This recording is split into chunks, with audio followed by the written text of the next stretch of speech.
বিটিচিত মুছলমানক উচ্ছেদ কৰা নহ'ব, চৰকাৰী ভূমিত থকা লোকক মাটিৰ পট্টা দিব হাগ্ৰামাৰ চৰকাৰে। এক নম্বৰ মাটিৰ পট্টা, এই মাটিৰ পট্টা দিয়াৰ পিছত আৰু কিবা উচ্ছেদৰ কথা আহে নেকি?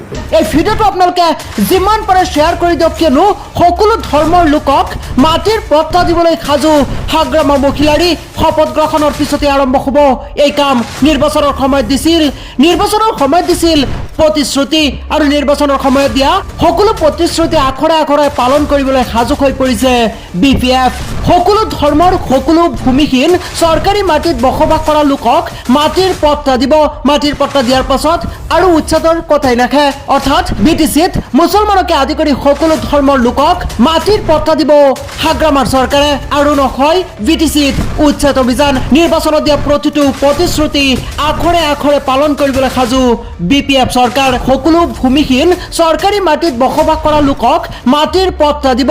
মাটিৰ পট্টা দিয়াৰ পাছত আৰু উচ্ছেদৰ কথাই নাখে।